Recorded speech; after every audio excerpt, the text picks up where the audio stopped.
nang hot hiat na ong pia Jesu pen lai siang thowa Jesu ai deo ai kele nang na bol to mai deo lai siang thowa Jesu hot hiat na ong piak na hi nge level nanun tang na tuam ding he Jesu to mi akisu khak nge le nun tang na ki hek lo chi bangom lo ki hek pek hi lo wa ki hek to hi lai to mana siapa puina sia en noin England a thugen ding la ya pawo bang thu wagen ding ka hiam chi le a chi le mi kang te pil na hil ding chi le chin amau pil na ong puak hi philosophy hil ding chi le chin amau philosophy ei sang thei zo hi gen ding a hoi ka sak pen Jesu in kum tul ni paisai nun tak na hela tu ni dong hel to la hi chi nang Jesu nei pen na nun tak na ong hel ya na sumzon zia ong hel ya ai kele mi ta te si na ding mi tampi hitui luan na ding sumzon na nei mo na sumzon zia Jesu in ong hel ya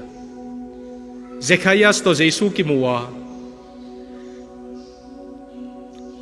sia dong pa pen Jesu to ong ki mule anun tang na ki helin asumzon nang ki hel hi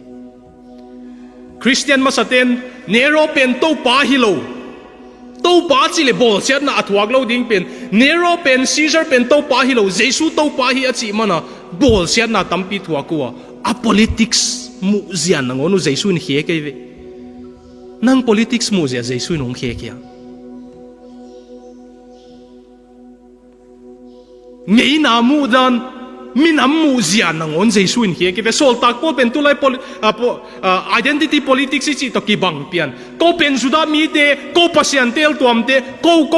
no nong bol sia to ko achi lai sol tak pol pen Jesu ong nei chang Jesu sunga Greek Juda Gentile jiu mi chi om non lo nu mei pasal chi om lo khat hi hang chi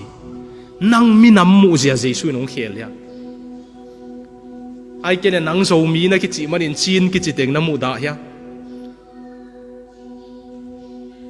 tedim mi na ki chi manin tedim kolam ka tedim mi na ki chi manin pai te ki chi te na mu da ya kuki na ki chi manin tha do ki chi te na mu da ya tha do na ki chi manin kuki ki chi te na mu da ya mi khat nang be a hi lo manin na mu da kha ya ke juda mi achi chi pa pen Jesu hangin khat hi hang Gentile mi te Greek Jew chi om non lo hi iminam te thupi ke achi hi lo ka hi ai hang tua te hangina Jesu in asi pi ngam mi khat imu da nge level milim bia ki hi nang leitung mu zia na world view na world tung seng Jesu in ong khe khia lai siang thowa Jesu pen hot hian na ong te pen a hi le ong ki hek ding e zan khat thuin ki hek pa ken te ai zong in ong ki hek pel mo ding ong ki hek to ding hi nang nun tak na a ki hek ya